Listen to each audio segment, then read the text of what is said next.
तो सभी को गुड मॉर्निंग। तो हम लोग क्या पढ़ रहे हैं बेटा?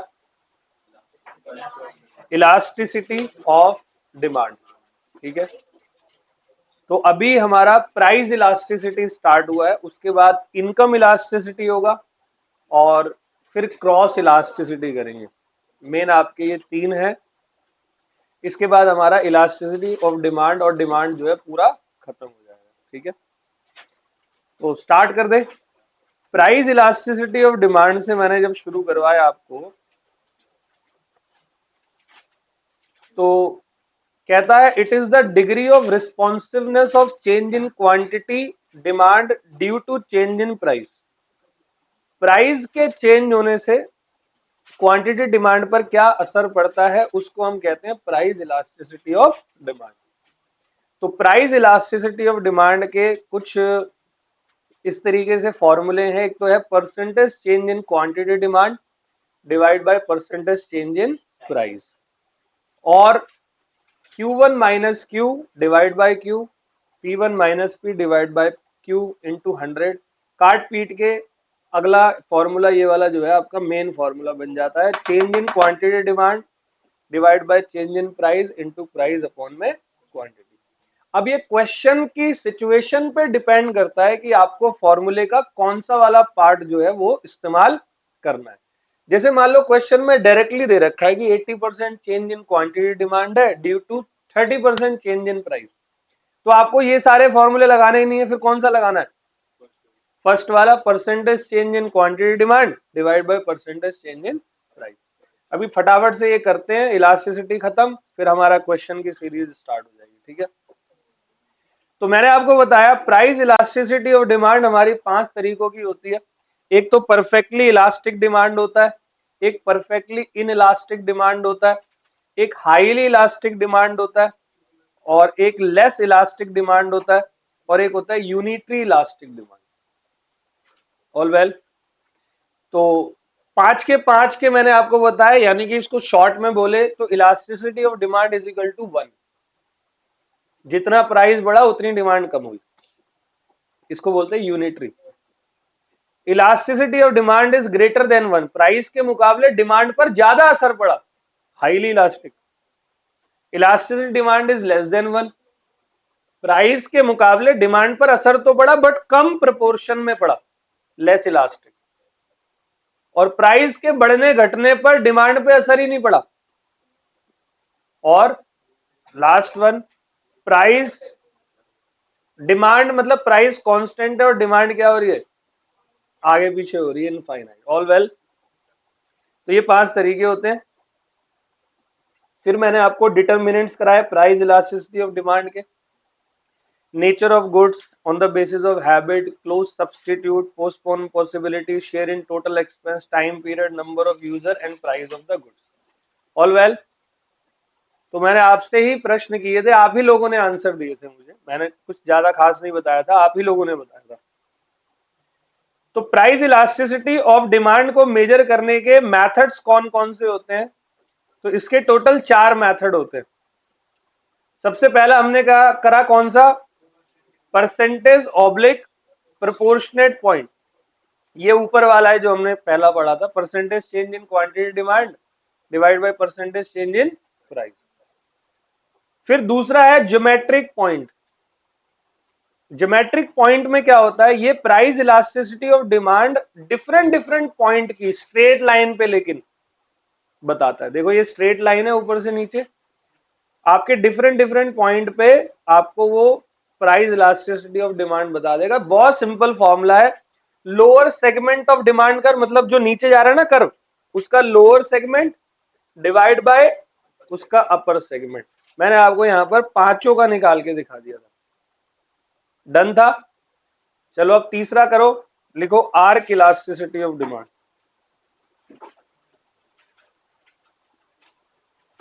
थर्ड है मेरा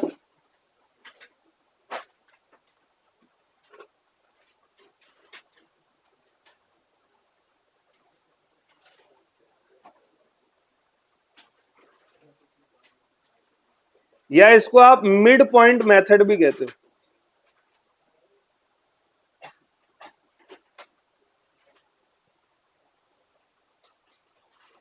देखो जी, दो पॉइंट के बीच की इलास्टिसिटी को मेजर करता है आर्क इलास्टिसिटी। किसके?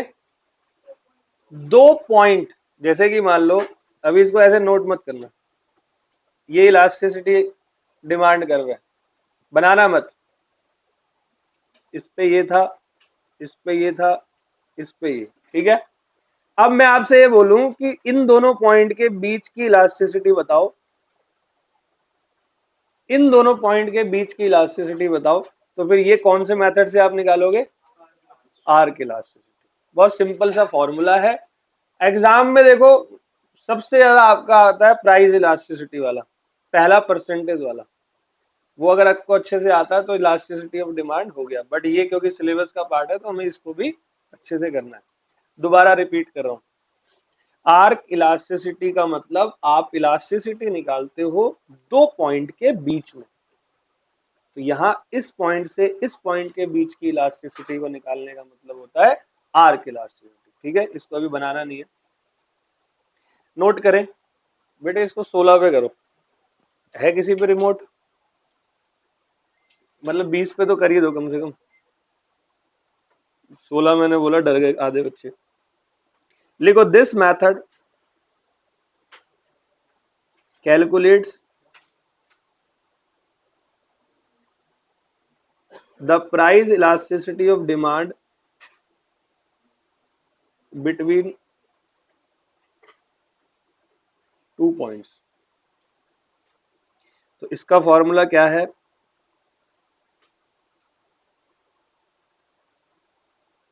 Q1 माइनस Q अपॉन में 2 multiply P1 minus P upon में 2 divide by change in price.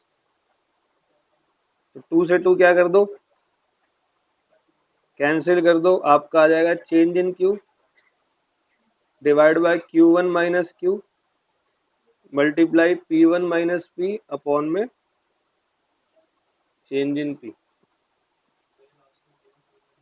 ये P1 minus P divide by change in P, ठीक है। ये चेंज इन Q अपॉन में Q1 minus Q।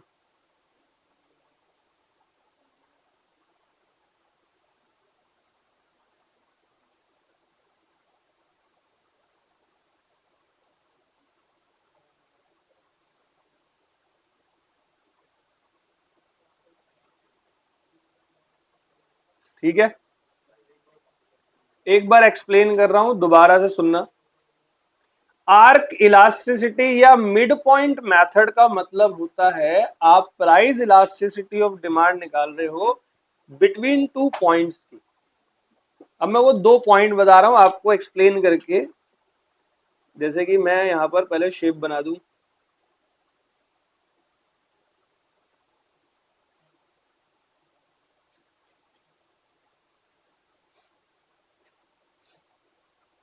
X axis Y axis, कोई समस्या?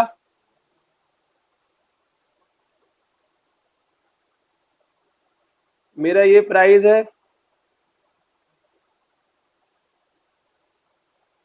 जिसमें मेरी ये क्वांटिटी डिमांड है, ठीक है। प्राइस, क्वांटिटी, यहां तक कोई दिक्कत? मेरा प्राइस थोड़ा सा बड़ा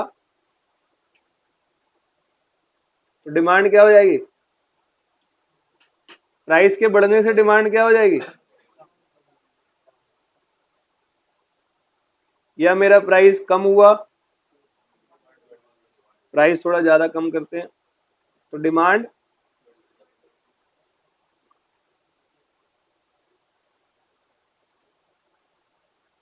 मेरा कर्व कैसा रहेगा?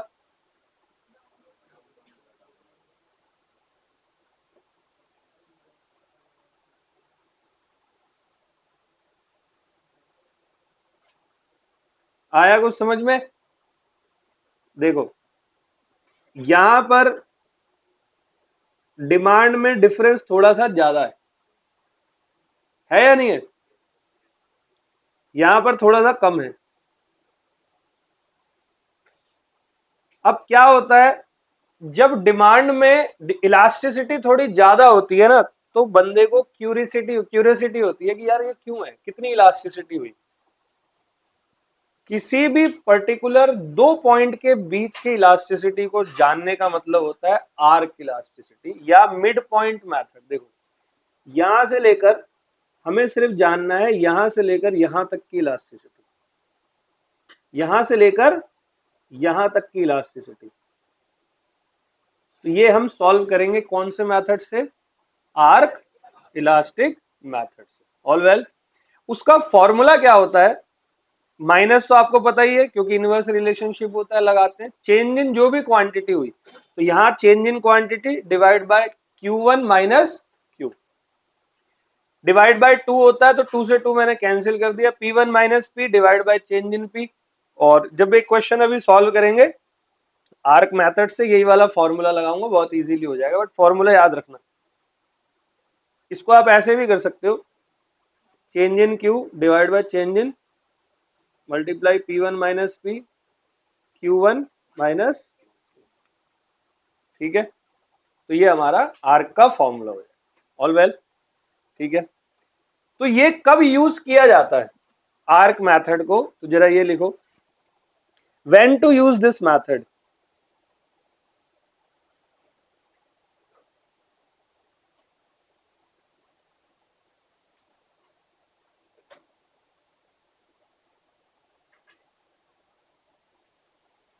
देखो, तीन जगह होती है जहां पर इस मेथड को सबसे ज्यादा मेजरली यूज किया जाता है। सबसे पहला, जब चेंज इन क्वांटिटी जो होती है वो हाई होती है। बताओ यहां पर चेंज इन क्वांटिटी हाई है या नहीं? या जब चेंज इन प्राइस हाई होता है? बताओ यहाँ चेंज इन प्राइस हाई है या नहीं? या जब दो मिड वैल्यू को आपको देखना होता है, यानी कि ये वाली वैल्यू और ये वाली वैल्यू, इन दोनों के बीच की इलास्टिसिटी को देखना है, तो आप सिर्फ आर्क मेथड का इस्तेमाल करोगे और बस यही का आंसर आपका आएगा। मतलब इन दो पॉइंट के बीच की इलास्टिसिटी बताएगा, वो पूरे डिमांड कर्व की नहीं बताएगा, सिर्फ इन दोनों पॉइंट की इलास्टिसिटी को वो एक्सप्लेन करेगा। आगे समझ? ठीक है जी। तो लिखो, when to use this method में, when change in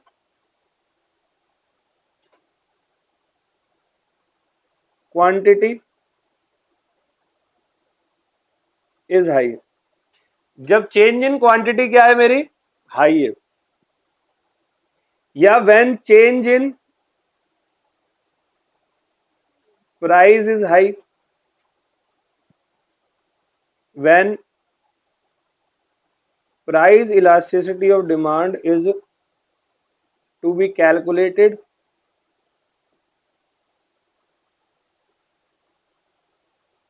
between 2 points।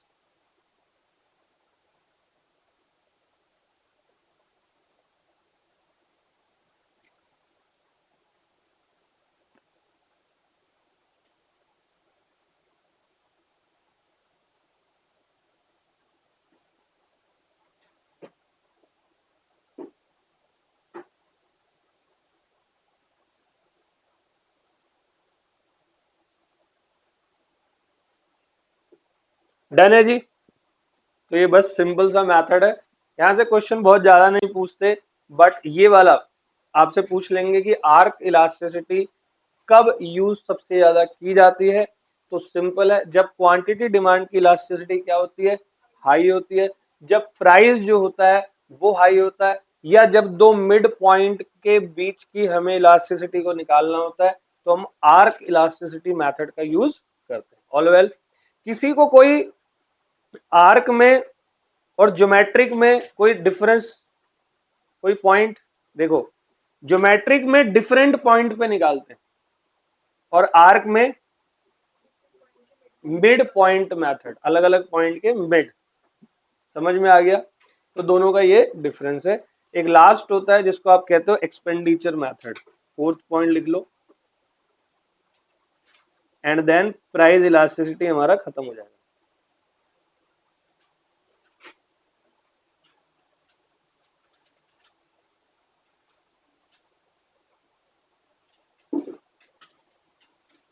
Expenditure method, जब हम ओल्ड प्राइस और ओल्ड एक्सपेंडिचर से न्यू प्राइस और न्यू एक्सपेंडिचर को कंपेयर करते हैं तो उसको कहते हैं एक्सपेंडिचर मेथड। रिपीट कर रहा हूं, जब मैं, जैसे कि ये कोई भी एक चीज है, ये घड़ी है, घड़ी का ओल्ड प्राइस 2000 था, इसकी ओल्ड क्वांटिटी डिमांड जो थी वो 100 यूनिट थी, ठीक है, तो टोटल एक्सपेंडिचर क्या हो गया, 2000 मल्टीप्लाई 100, लगभग 20,000, नहीं 2 लाख, ठीक है, ऑल वेल। अब आज की डेट में इस घड़ी की कीमत हो गई 3,000, 2,000 से पहुंची कितनी, बताओ इसकी क्वांटिटी डिमांड क्या होगी, पक्का कम होगी, तो डिमांड होगी इसकी 70, तो 70 मल्टीप्लाई 3,000 करना जरा, 2,10,000। पहले मेरा कितना एक्सपेंडिचर था और अब कितना एक्सपेंडिचर है, 2,10,000, ठीक है। तो ओल्ड प्राइस और ओल्ड एक्सपेंडिचर से new price and new expenditure को मैं कंपेयर कर रहा हूं, उस मेथड को आप कहते हो एक्सपेंडिचर मेथड। अभी करवाता हूं प्रूफ, ठीक है, डन, स्टार्ट करते हैं। लिखो, we compare the old price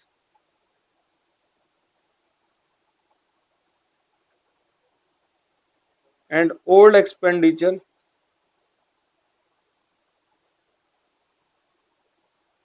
with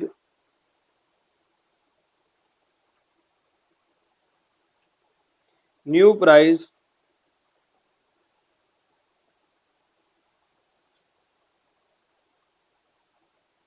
and new expenditure।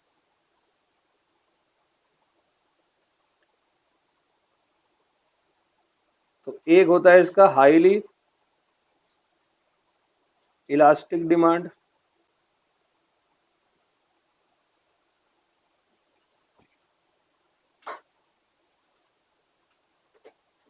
Price quantity expenditure. ध्यान से देखना, 4 प्राइस पे 6 क्वांटिटी थी, तो टोटल एक्सपेंडिचर क्या था, ऑल वेल। प्राइस कम हुआ तो डिमांड क्या हो जाएगी, एक्सपेंडिचर क्या हो गया,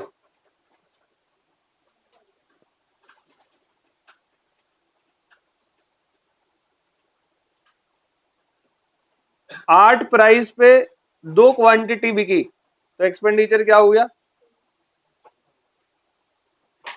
ऑल वेल। चलो प्राइस यहां बढ़ाया, ओल्ड प्राइस क्या था, 4, ओल्ड क्वांटिटी क्या थी, एक्सपेंडिचर कितना था, ठीक है। प्राइस अगर बढ़ता है तो इलास्टिसिटी यहां पर कम होती है, प्राइस अगर कम होता है तो इलास्टिसिटी यहां पर ज्यादा होती है। देखो प्राइस क्या हुआ, इलास्टिसिटी क्या हुई, आया कुछ समझ में, आया समझ में, प्राइस कम इलास्टिसिटी ज्यादा, और रिलेशनशिप क्या होता है,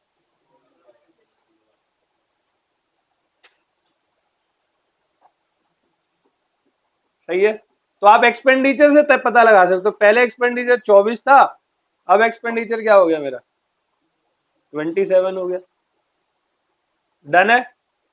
दूसरा देखो बी पॉइंट, लेस इलास्टिक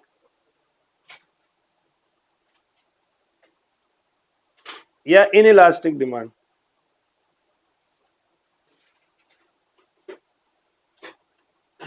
जहां ED is less than 1,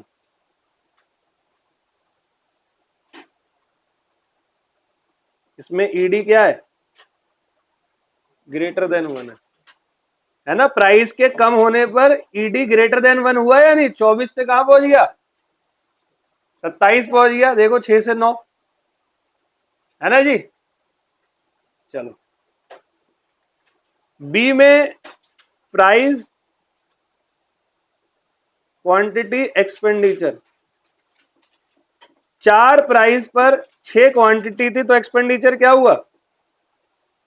24। 3 price पर क्वांटिटी डिमांड बढ़ी लेकिन साथ ही बढ़ी, एक्सपेंडिचर क्या हुआ? कम हुआ। और 8 प्राइस इन्होंने करा तो क्वांटिटी 4 हुई, एक्सपेंडिचर मेरा 32 हो गया। तो प्राइस के कम होने से एक्सपेंडिचर कम हो रहा है, प्राइस के बढ़ने से एक्सपेंडिचर बढ़ रहा है। बढ़ रहा है या नहीं? बताओ जी। प्राइस के कम होने से एक्सपेंडिचर, प्राइस के बढ़ने से एक्सपेंडिचर, यस और नो? दोबारा से बोल रहा हूं, प्राइस के पहले कम होने से, मैं पेन चेंज कर रहा हूं, प्राइस कम एक्सपेंडिचर कम, लिख दिया मैंने। प्राइस ज्यादा एक्सपेंडिचर ज्यादा, लिख दिया मैंने। कौन सा रिलेशनशिप हो गया? ये पेपर में आएगा।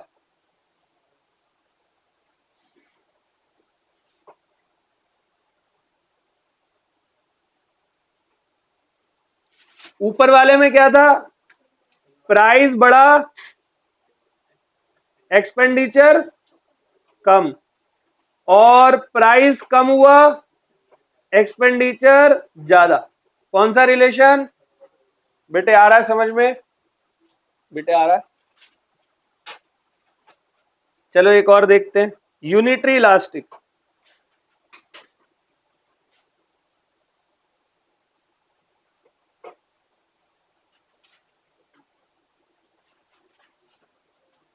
यूनिटरी का मतलब क्या होता है? जहां पर ईडी क्या होगा? बराबर होगा 1 के। तो एक बार कंपैरिजन देखो, प्राइस, क्वांटिटी, एक्सपेंडिचर। प्राइस 4 पे 6 क्वांटिटी 24, प्राइस 3 क्वांटिटी बढ़ी बट 8 बढ़ी 24, प्राइस बढ़ाया 8 क्वांटिटी 3, क्या? प्राइस बढ़ा लो चाहे प्राइस कम कर लो, मेरा एक्सपेंडिचर क्या हो रहा है? सब समझ गए?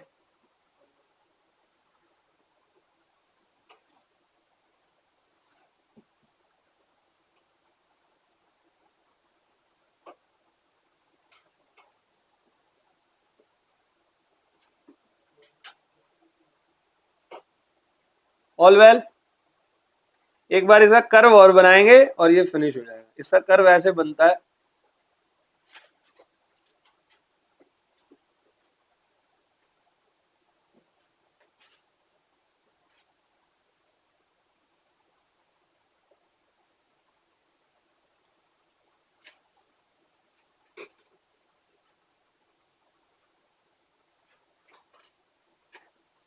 एक्स वाई ओरिजिन, इधर क्या आता है? प्राइस, और इधर क्या आता है? एक्सपेंडिचर। ध्यान से देखना, जब आप इस कर्व को बनाओगे घर पे तो कुछ ऐसा ही बनेगा।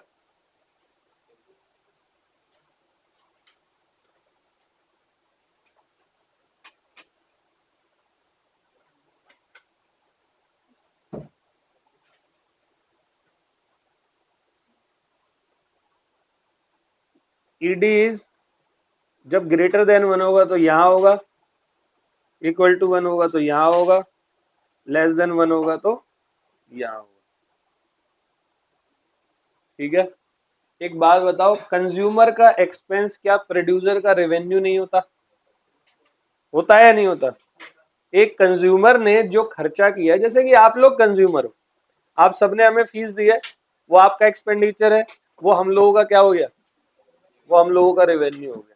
All well. तो लिखो यहाँ पे note,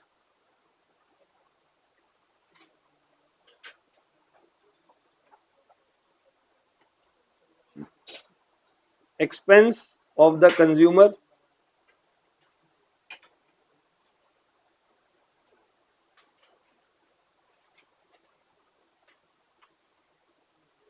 is also known as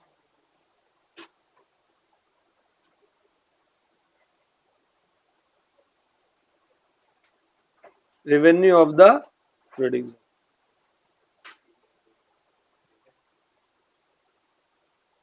तो तो बेटे चारों मेथड ओके हैं प्राइस इलास्टिसिटी के। सबसे पहला कौन सा था, जल्दी से फटाफट रिवाइज करते हैं।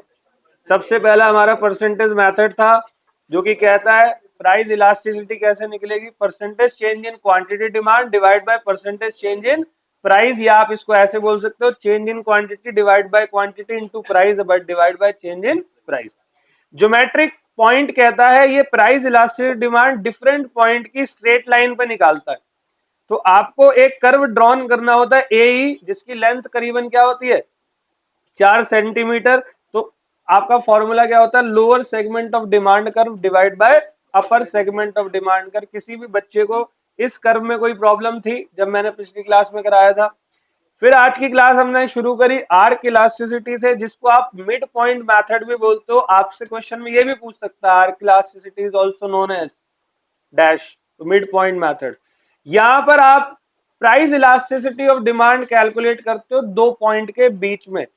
हाईली सबसे ज्यादा आर्क इलास्टिसिटी का यूज होता ही तीन ही मेथड के अंदर है, सॉरी तीन ही सिचुएशन के अंदर होता है, जब चेंज इन क्वांटिटी आपकी हाई होती है, या चेंज इन प्राइस आपका हाई होगा, या प्राइस इलास्टिसिटी और डिमांड कैलकुलेट आपको दो पॉइंट के बीच में करने को बोले। मान लो क्वेश्चन में बोले बिटवीन 2 पॉइंट कैलकुलेट करो, आपका सिंपल सा ये वाला फॉर्मूला लगना चाहिए, क्योंकि 2 पॉइंट के बीच में जब आपसे कैलकुलेट करने को बोलेगा तो वो आपसे इनडायरेक्टली आर्क मेथड पूछ रहा है। तो आप क्या करोगे, चेंज इन क्वांटिटी अपॉन में change in price multiply P1 minus P Q1 minus, all well है यहां तक। फिर हमने बात करी एक्सपेंडिचर मेथड की, बहुत simple method, out of 4 method सबसे सिंपल यही है। हम लोग क्या करते हैं, old price and old expenditure को कंपेयर करते हैं new price and new expenditure से, उससे हमारी इलास्टिसिटी पता लग जाती है। हाईली इलास्टिक डिमांड कब होती है, जब प्राइस ज्यादा होने पर मेरा एक्सपेंडिचर कम हो जाता है, या जब प्राइस कम होने पर एक्सपेंडिचर मेरा ज्यादा हो जाता है, तब इनवर्स रिलेशनशिप बनता है। लेस इलास्टिक में क्या होता है, elasticity of demand is less than 1 होती है। ऐसे में आपके प्राइस कम होने पे एक्सपेंडिचर कम होंगे, प्राइस के बढ़ने पर एक्सपेंडिचर बढ़ेंगे। तो ये आपका एक डायरेक्ट रिलेशनशिप की तरफ जाता है। और यूनिटरी में प्राइस बढ़ेगा एक्सपेंडिचर बराबर, प्राइस कम होगा एक्सपेंडिचर बराबर। क्लियर है। तो देखो ये वाला यहां होगा प्राइस बढ़ के यहां पहुंचा तो भी एक्सपेंडिचर पे कोई फर्क नहीं, नीचे पे भी कोई फर्क नहीं होता, ऑल वेल। ग्रेटर देन 1 में क्या होता है, प्राइस कम, और इनवर्स रिलेशनशिप जब होता है तो हमेशा डाउनवर्ड जाता है, और जब डायरेक्ट रिलेशनशिप होता है हमेशा कहां जाता है, अपवर्ड, ऑल वेल। ये मैंने आपको इकोनॉमिक्स का फॉर्मूला बताया हुआ है, ठीक है। तो ये हमारा प्राइस इलास्टिसिटी अब फिनिश होता है। अब बहुत कम समय में आपकी इलास्टिसिटी ऑफ डिमांड खत्म होने वाली है। चले जी लिखे इनकम इलास्टिसिटी ऑफ डिमांड फटाफट, फिर क्रॉस इलास्टिसिटी। आज बेटे फिनिश करके उठेंगे, ठीक है। थोड़ा सा लेट भी होगा तो चलेगा, वैसे होगा तो नहीं, 1 घंटे में हो जाना चाहिए।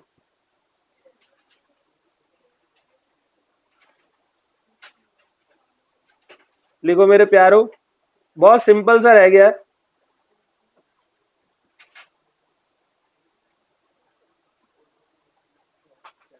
Income elasticity of demand,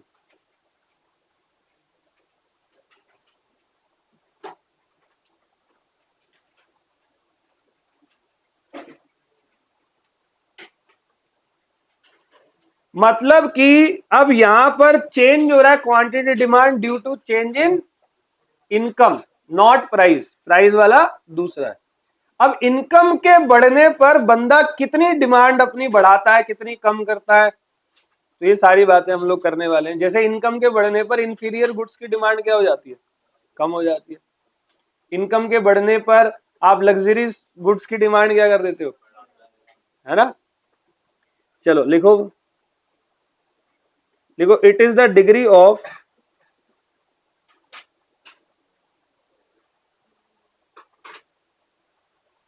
responsiveness of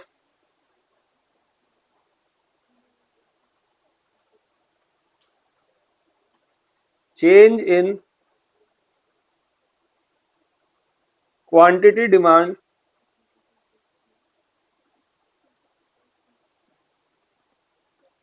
due to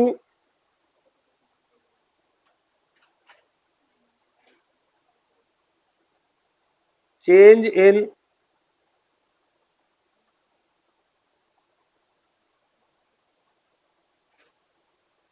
income of the consumer.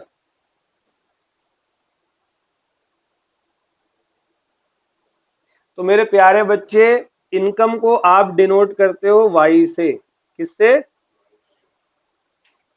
तो income elasticity demand, income means Y, ये बात आप जानते हो। वाई मतलब income is equal to percentage change in quantity demand due to percentage change in, वहां पर price था, यहां पर बस क्या लिख दो, क्या मैं इसको ऐसे कर सकता हूं, change in quantity divide by quantity, price upon में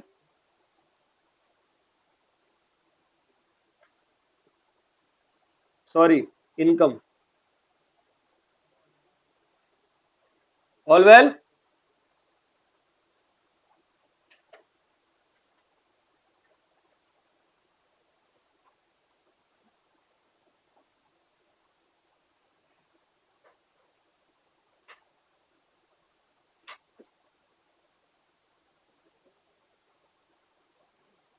ठीक है जी। तो अब degree of income elasticity of demand देखेंगे।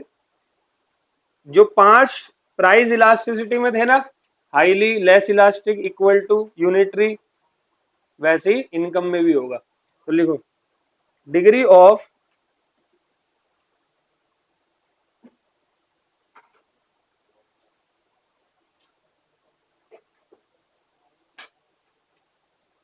Income elasticity of demand.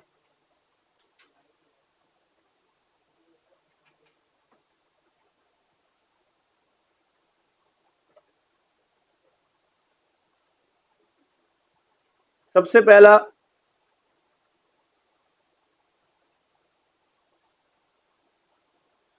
Highly elastic demand. Highly elastic मतलब बहुत ज्यादा चेंज हो, ईडी इज ग्रेटर देन 1। जैसे ही आपकी इनकम, आप सीधा आर्टिकल शिफ्ट करोगे, आप सभी आपको मिलेंगे 6-7 हज़ार रुपये महीना। 6 हज़ार, 7 हज़ार, 8 हज़ार बहुत है भाई, हम लोगों को 1,000 रुपये मिलते थे। अब जैसे ही आपने आर्टिकल शिफ्ट कंप्लीट करी 2 साल की, तो वो 6-7 हज़ार मिलेंगे, तो आप फिर बहुत ही आम जिंदगी जियोगे उस टाइम पे। भाई घर वालों से कितने पैसे ले लोगे डेली के? 200, 300, 400 बस। तो लिमिटेड वही 60-70 रुपए वाली कहीं थाली खा लोगे, या मेट्रो में जाओगे, कैब वैब से नहीं जाओगे, ऐसा ही होता है। फिर क्या हुआ, और कपड़े वपड़े भी बहुत ज्यादा नहीं लोगे, मतलब चलेगा, बोला अभी पहले सीए तो बने। और जैसे ही आप लोग प्रोफेशनल बन गए, तो कहाँ 6 हज़ार रुपए, और आपका सेम बॉस बोलेगा आपको 1 लाख रुपए। तो सैलरी जैसी आएगी, सबसे पहले सेलेक्ट सिटी वॉक जाया जाएगा, बहुत हो गया, बहुत विंडो शॉपिंग कर ली जिंदगी में, अब असली शॉपिंग करेंगे, है ना जी? फिर तो आ रही है टी शर्ट, दे दे भाई, पैक कर। तो टिप जनरली रेस्टोरेंट में दी जाती है, वहां तुम टी शर्ट वाले को भी 100 रुपए दे के आओगे, ले जी ले अपनी जिंदगी, पैसा बहुत है। कुछ समझ रहे हो? तो इनकम के बढ़ने पर आपका लग्जरी एक्सपेंडिचर क्या हो जाता है, मतलब लग्जरी प्रोडक्ट की डिमांड बढ़ जाती है, तो इसको बोलते हैं highly elastic demand. All well? फिर तो फोन आ रहे हैं, मतलब आदमी की लाइफस्टाइल चेंज हो जाती है। तो देखा, मेरे कई सारे दोस्त हैं, बहुत ही आम आदमी थे, आम स्टूडेंट टाइप, आज की डेट में बिल्कुल लग्जूरियस लाइफ जीते। गाड़ी खरीदने गया तो एक दोस्त है, कह रहा है यार थार लेने का मन है, जाके थार लेके आ गया ब्लैक कलर की। उसमें 2 लाख रुपए ऊपर से लगवाए अलग से, होता ना मॉडिफिकेशन। चलाता नहीं है, उसको गाड़ी चलानी नहीं आती। कहता शौक है भाई, क्या कर, ले ली, ड्राइवर रखा हुआ है साथ में, और वो कभी 10 रुपए की लड़ता था हमसे, मतलब मैं भी लड़ता था उससे, वो भी लड़ता था। तो होता है, डिफरेंट डिफरेंट लाइफ बंदे की हो जाती है। इनकम के बढ़ते ही आपकी लग्जरियस आइटम इंक्रीज हो जाते हैं। तो लिखो जल्दी से, इसका डायग्राम बनाते हैं।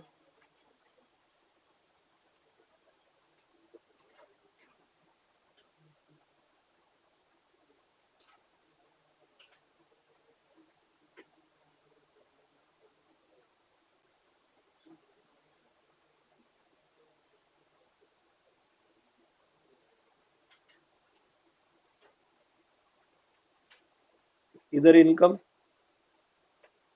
इधर आपकी क्वांटिटी डिमांड,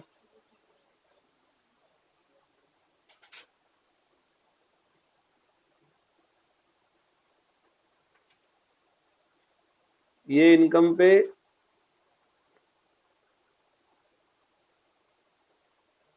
ये डिमांड थी।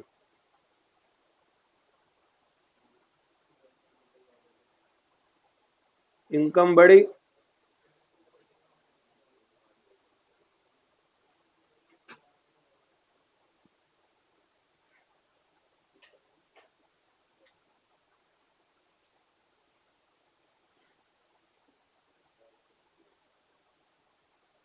डिमांड भी बढ़ी। यहाँ इनकम बढ़ी, देखो इनकम के मुकाबले लग्जरी डिमांड क्या है, ज्यादा है।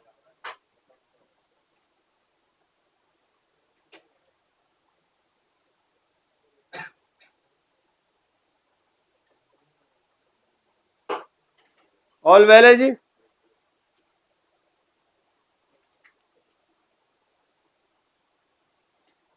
दूसरा है, अच्छा इसका एक एग्जांपल लिख लो, लग्जरी आइटम।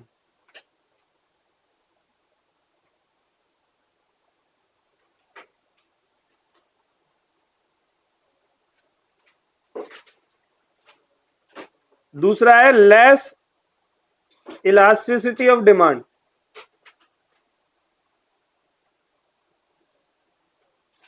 ईडी इज, अब बताओ नेसेसरी आइटम्स कितने लोगे। जैसे इनकम बहुत बढ़िया बढ़ गई, चलो भाई तुम्हारे घर में 4 तरीकों की दाल आती थी तो 5 ले लोगे, 6 ले लोगे, यस और नो। पहले वो जैम की बोतल वो आधी किलो वाली लेती थी मम्मी, तुमने कहा मम्मी 1 किलो वाली लो, या पूरा ही पैकेट ले लोगे जैम का 100 किलो का। बॉडी में भी लगाना है क्या, खाना ही तो है ना। मतलब इनकम अगर इतनी बढ़ती है तो डिमांड थोड़ी बहुत बढ़ा दोगे। इनकम के मुकाबले में डिमांड बढ़ तो रही है लेकिन कम मात्रा, मतलब इनकम अगर 100% बढ़ गई तो 25-30% आपकी नेसेसरीज आइटम में होता है। ये सब कुछ किस में होता है, अभी तो जैम का और दालों का एग्जांपल दे रहा हूं। ऑल वेल, तो लिखो, यहां लिख लो नेसेसरी आइटम।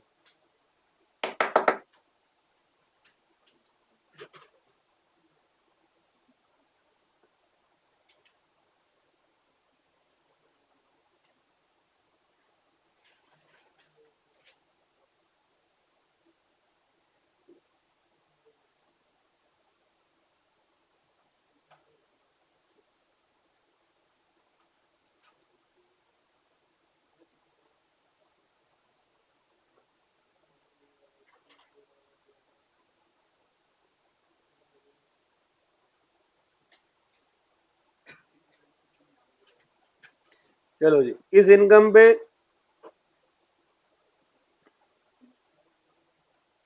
ये डिमांड है, ठीक है।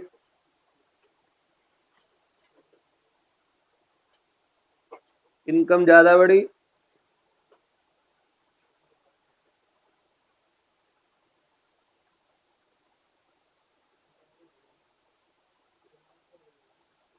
डिमांड बढ़ी, इनकम बढ़ी, डिमांड भी बढ़ी, बस कम मात्रा में।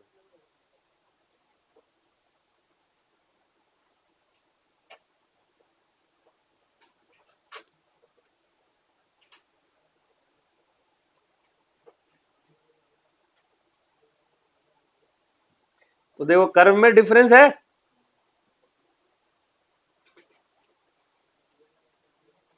भाई कोई समस्या है, इतनी पीछे बोल रहा हूँ, बातें जो कर रहे हो, कोई प्रॉब्लम है।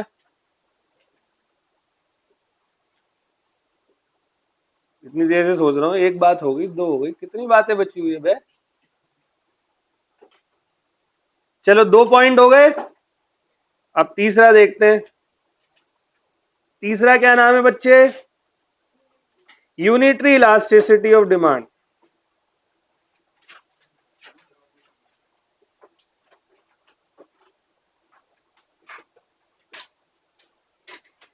जहां ED is equal to,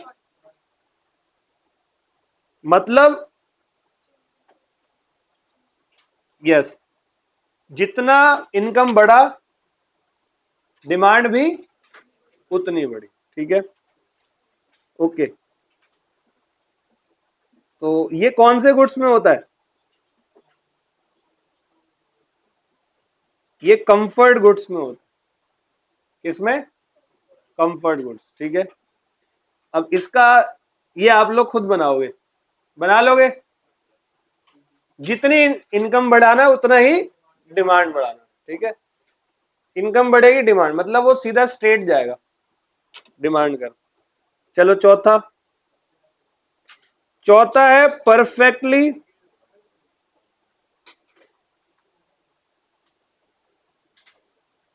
in elastic demand, जहां पर ईडी इज इक्वल टू 0 है।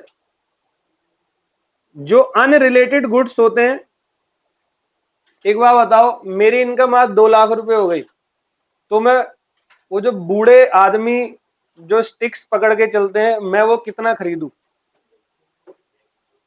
क्यों एक खरीदूं? बूढ़ा हूं मैं क्यों खरीदूं उसको? नहीं समझे क्या कहना चाह रहा हूं?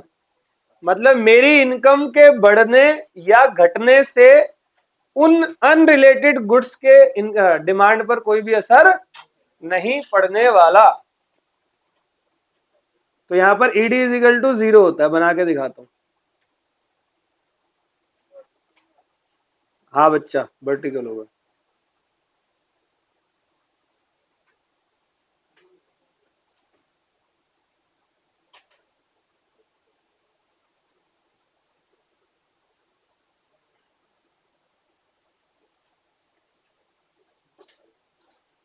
देखो इस इनकम पे ये क्यूडी है, इनकम बढ़ी, इनकम कम हुई, डिमांड पे कोई भी असर नहीं पड़ा, तो ये कौन सा हो जाएगा? वर्टिकल। बढ़ने पर घटने पर कोई असर नहीं। And the last one is fifth point, negatively sloped या नेगेटिव इलास्टिसिटी ऑफ डिमांड।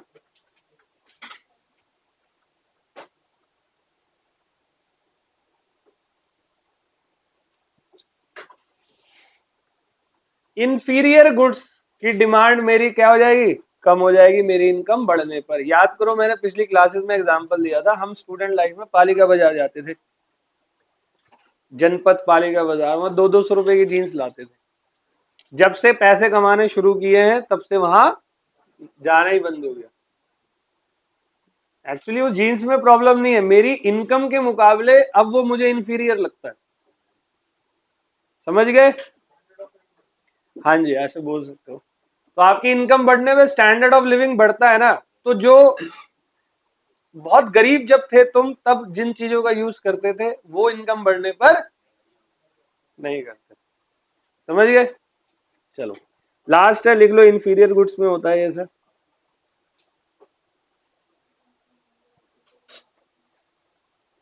तो फटाफट से इसका बना ले। यहां कौन सा रिलेशन होगा? Inverse relation.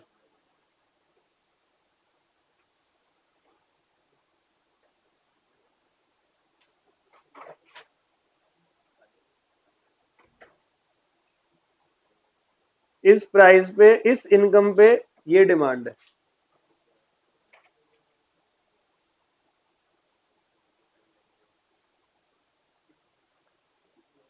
तो इनकम क्या हो रहा है? बढ़ रही है, लेकिन इसकी डिमांड क्या होगी?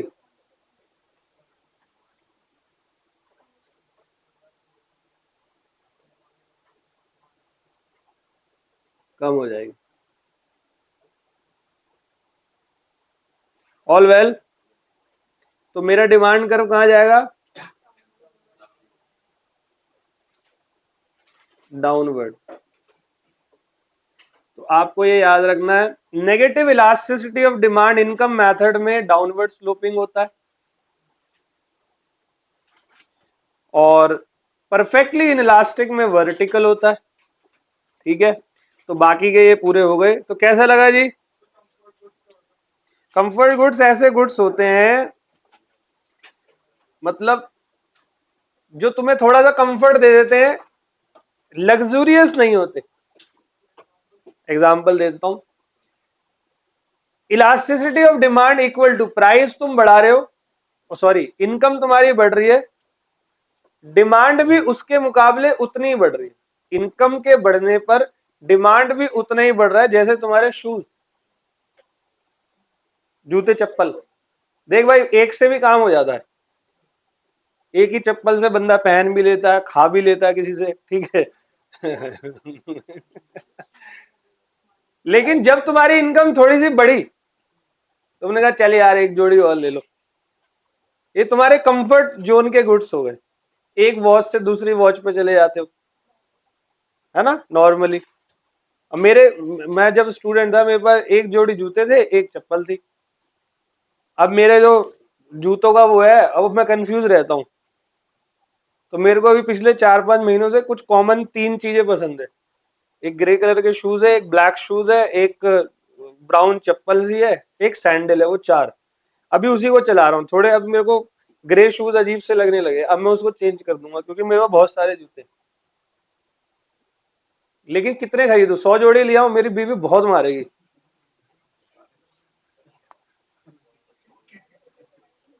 है भाई, एक जोड़ी और एक्स्ट्रा, इनकम बढ़ेगी, चल यार एक और ले ली, कोई बात नहीं। ठीक है, डन, ओके, ऑल वेल। तो ये हमारा हो गया। अब फटाफट से क्रॉस इलास्टिसिटी ऑफ डिमांड, एक ही पेज का है, एंड एडवर्टीजमेंट इलास्टिसिटी और आपकी इलास्टिसिटी आज खत्म हो जाएगी। लिखो फटाफट से, हेडिंग बनाओ, cross elasticity of demand, cross price elasticity.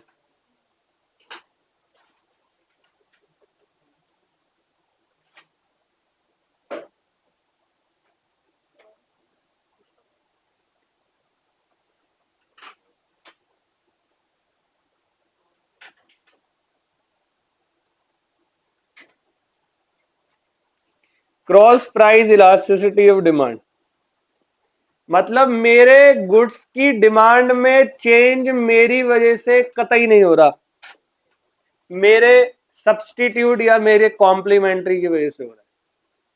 इसको कहते हैं cross elasticity.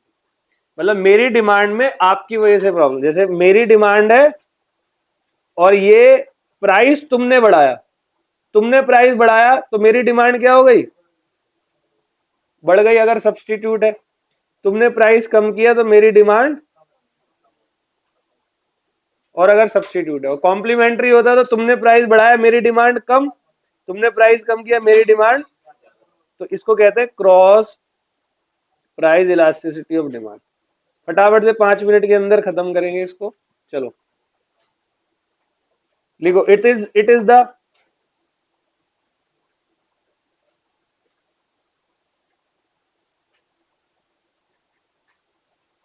Degree of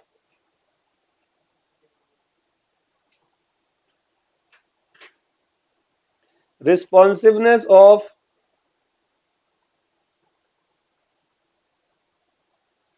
change in quantity demand of a goods due to change in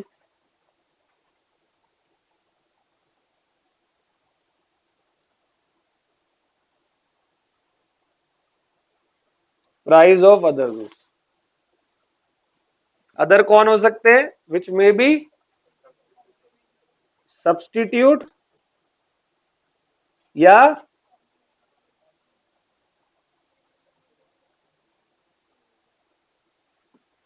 all well. तो cross price elasticity of demand is equal to percentage change in quantity demand of X divide by percentage change in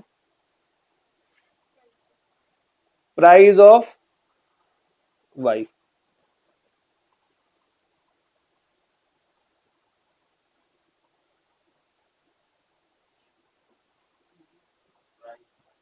price of Y मतलब Y ने अपने price में बदलाव किए, demand में किसकी बदलाव हो गए, एक्स की। मान लो वाई यहां कॉफी है और एक्स क्या है, समझ गए। तो इसको आप ऐसे भी लिख सकते हो, change in quantity of X divide by quantity into में price of Y divide by change in price of Y.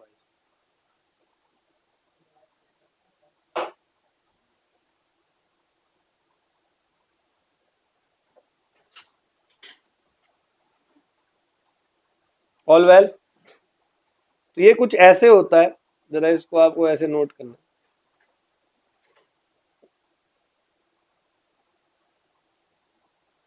अब इनकी इलास्टिसिटी बता रहा हूं।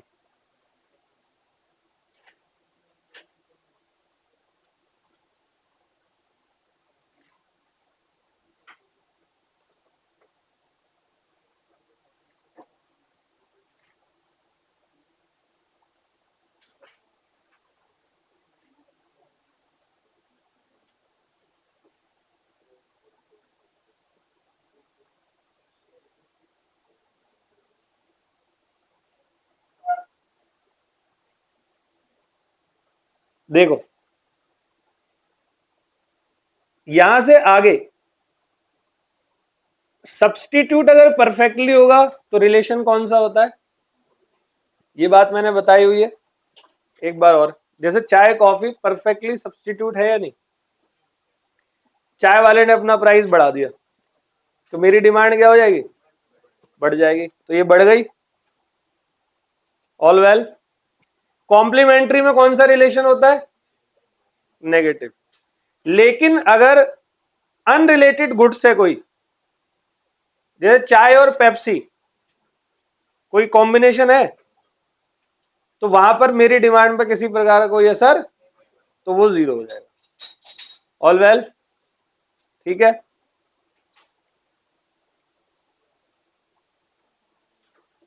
एक परफेक्टली कॉम्प्लीमेंट्री का एग्जांपल लिख लो।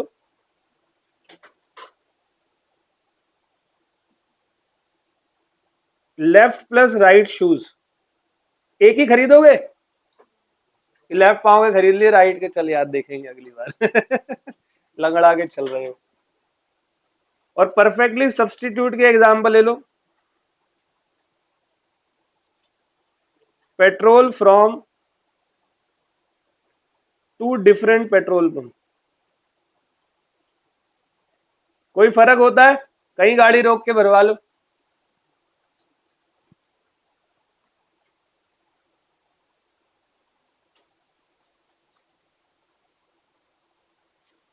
चलिए एक लास्ट और है, एडवर्टीजमेंट इलास्टिसिटी, देन खत्म।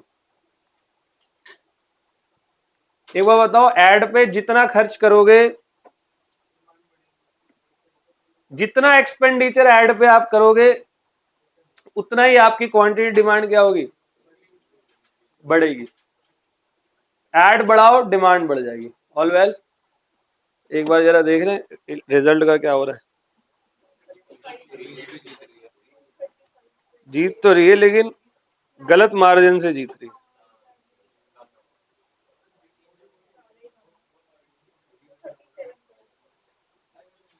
288 229। ओ भाई, मतलब टक्कर दी है अच्छी। कांग्रेस नहीं, इंडिया गठबंधन।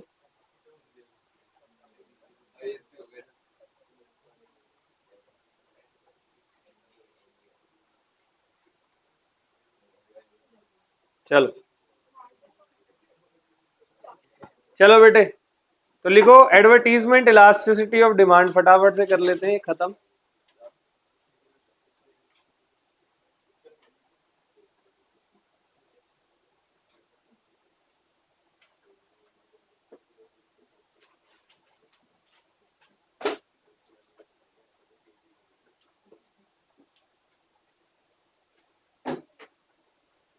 Yes sir.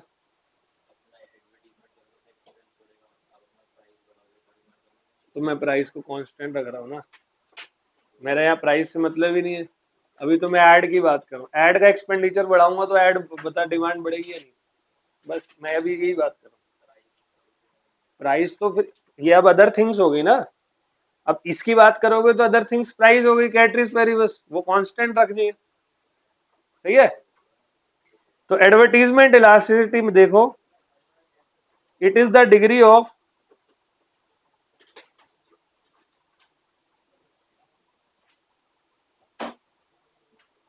Responsiveness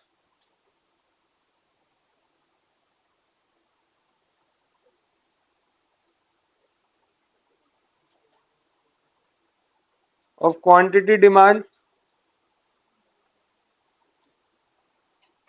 due to change in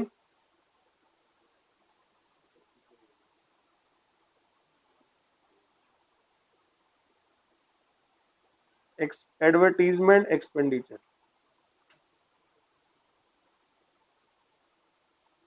AED is equal to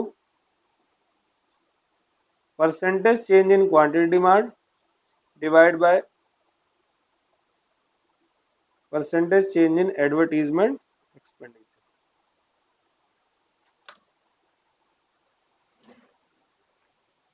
Done.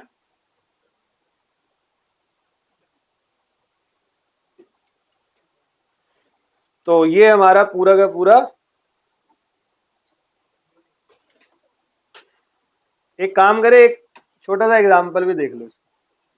छुट्टी नहीं बेटे, अभी तो क्वेश्चन करेंगे। देखो जी, क्वांटिटी 100 थी, एडवर्टीजमेंट एक्सपेंसेस 20 था। एडवर्टीजमेंट एक्सपेंसेस जो है वो 25 हो गया, तो डिमांड मेरी क्या हो गई, बढ़ गई। तो चेंज इन डिमांड क्या हुई, और चेंज इन एक्सपेंडिचर 5। तो जरा निकालो, एईडी इज इक्वल टू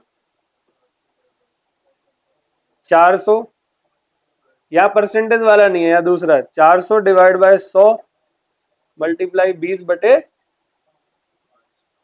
ठीक है। तो फॉर्मूला यहाँ पर इसको ऐसे भी लिख लो, change in quantity divide by quantity into advertisement divide by change in. All well. तो देखो, चेंज इन क्वांटिटी क्या आई 400, ओरिजिनल क्वांटिटी क्या थी 100, एडवर्टीजमेंट ओरिजिनल क्या थी 20, चेंज इन ऐड क्या हुई 5। जरा बताना, 16 आपकी एडवर्टीजमेंट इलास्टिक। All well. एक और एक्सपेंडिचर, एक और एग्जांपल देख लो, मैं नोट करने का मौका दूंगा, एक बार देख लो। जब क्वांटिटी 100 थी, एडवर्टीजमेंट एक्सपेंसेस 20 था, एडवर्टीजमेंट एक्सपेंसेस जो है वो 25 हो गया। क्या जरूरी है ऐड बढ़ाने पर डिमांड बढ़ेगी?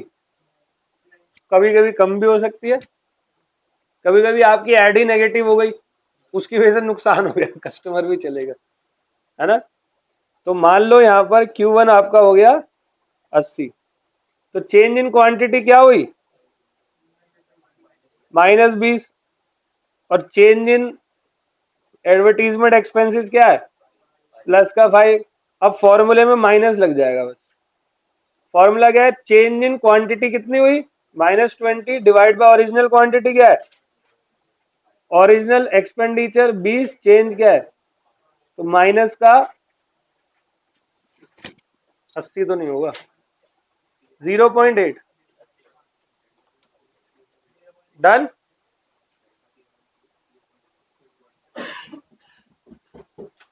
तो यहाँ एडवर्टीजमेंट इलास्टिसिटी <<1 हो गई।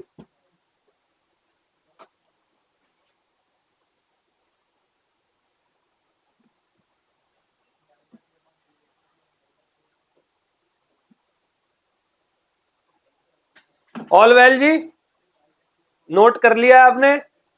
कर लो 1 मिनट में। अब हम जा रहे हैं क्वेश्चंस पे।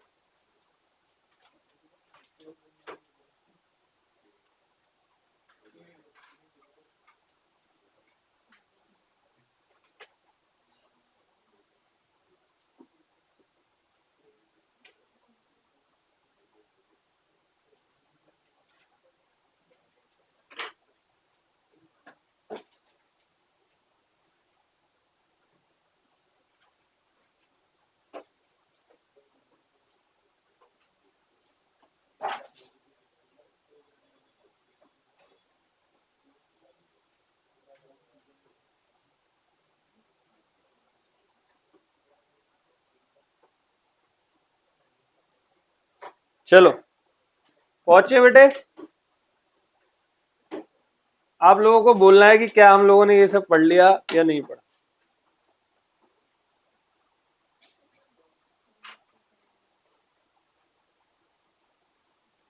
तो theory of demand and supply में सबसे पहले डिमांड हमारा स्टार्ट हुआ है। मीनिंग ऑफ डिमांड ओके बेटे, desire, willingness, ability to pay, ठीक है। डिमांड की डिटर्मिनेंट्स क्या है? Price of the commodity, price of the related goods, income of the consumer, taste and preference of the buyer, consumer की expectation, size of population वगैरह बता दिया था। डिमांड फंक्शन क्या होते हैं? लॉ ऑफ डिमांड क्या होता है? When price increase quantity demand, other thing remaining, जिसको मैं क्या कहता हूं? डिमांड शेड्यूल क्या होता है बेटे? एक टैबुलर फॉर्म। कर्व क्या होता है? Downward sloping, left to right. इसको आप एवरेज रेवेन्यू कर्व भी बोलते हो। और अगर मार्केट कर्व की बात करो तो सारे इंडिविजुअल को ज्वाइंट कर दो। ये देखो, सारे इंडिविजुअल को ज्वाइंट करके क्या बना? Market demand curve.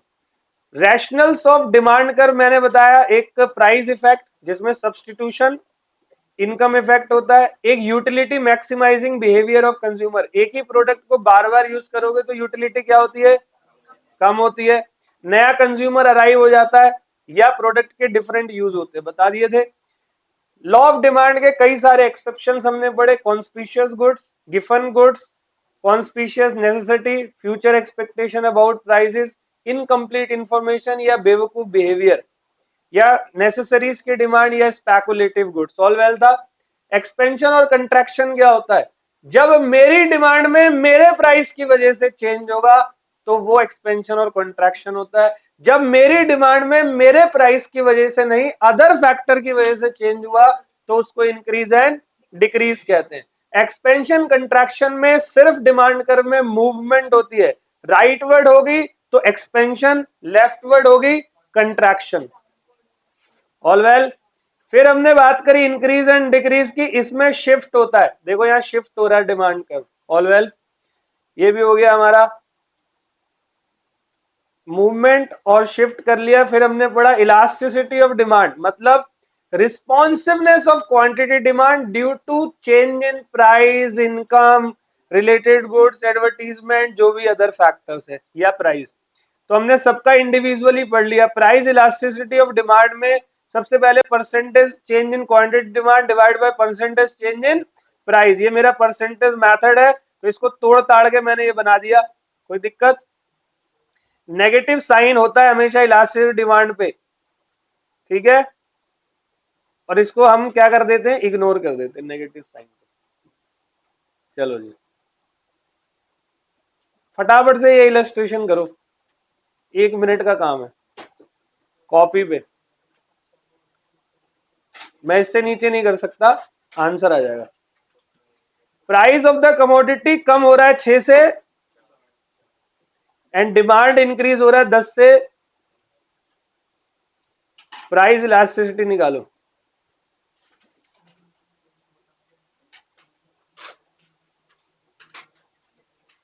Change in quantity कितना हो रहा है? 5, original quantity 10, original price 6, change क्या है? 2। देख लो, 1.5 नेगेटिव का, कोई दिक्कत? तो ये आपको इलस्ट्रेशंस करने हैं। देखो 5% change in price due to 15% change in demand, तो percentage change in quantity demand 15 divide by percentage change in, तो ये हाईली इलास्टिक है, ठीक है। Illustration 3, price of the good decrease from 100 से 60, तो चेंज कितना हुआ? प्राइस इलास्टिक डिमांड 1.5 है, मतलब 1 प्राइस दे रखा है, इलास्टिसिटी ऑफ डिमांड 1.5 दे रखा है। तो फॉर्मूला क्या होता है? चेंज इन क्यू अपॉन में change in P into P upon में Q. 1.5 is equal to change in Q निकालना है, छोड़ दो। फिर चेंज इन प्राइस क्या था? 40, ओरिजिनल प्राइस क्या है? 100 और डिमांड क्या है, ओरिजिनल क्वांटिटी 30, आपका 48 यूनिट आ गया। चेंज इन क्वांटिटी क्या हुई,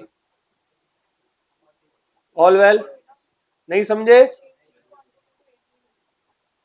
क्या हुई, हाँ 18 हो गई, ठीक है। न्यू क्वांटिटी डिमांड हमारी क्या है 48, ऑल वेल। तो ये आपको इलस्ट्रेशन सारी करनी है। फिर हमने करी पॉइंट इलास्टिसिटी की बात, एक particular point on the demand curve पे आपको ये निकालना होता है। फिर हमने बात करी ज्योमेट्रिक मेथड में lower segment divide by arc elasticity क्या होता है, कोई भी, ये देखो दो मिड पॉइंट मैंने बताया था ना, इसके बीच की इलास्टिसिटी निकालोगे तो आपका ये फॉर्मूला बन जाता है। इसका एक ये इलस्ट्रेशन आपको करना है, ये वाला होमवर्क है, कर लोगे, आर का इलस्ट्रेशन होमवर्क है। चलो, अब इन्होंने ये 5 तरीके बताए इलास्टिक डिमांड की, less than 1, greater than 1, less than 1, equal to 1, 0 या परफेक्टली इन इलास्टिक। क्या ये 5 के 5 हमने कर लिए, ठीक है, with example.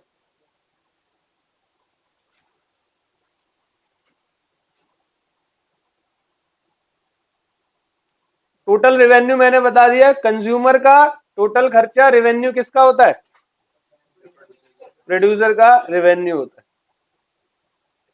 Price elastic demand के determinants, availability of substitute, position of consumer in consumer budget, nature of need, nature number of uses to which commodity can be put, और टाइम पीरियड। ये हमने पहली क्लास में करा था, ये okay. Income elasticity कर लिया, percentage change in demand, percentage change in income.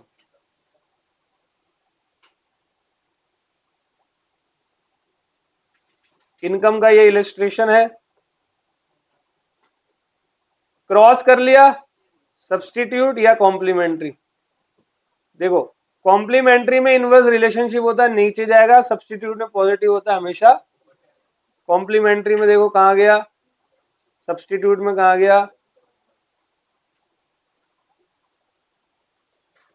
इसके इलस्ट्रेशन है। तो आपको लगभग लगभग 8 से 9 या 10 इलस्ट्रेशन आपको घर से करके लानी है, जो मैं आपके पेपर पे रजिस्टर पे चेक करने वाला, ठीक है। क्लास तभी शुरू करूंगा, अगला कंज्यूमर इक्विलिब्रियम का क्वेश्चन करवाऊंगा अगली क्लास में, लेकिन पहले आपको ये 10 करके लाने, ठीक है।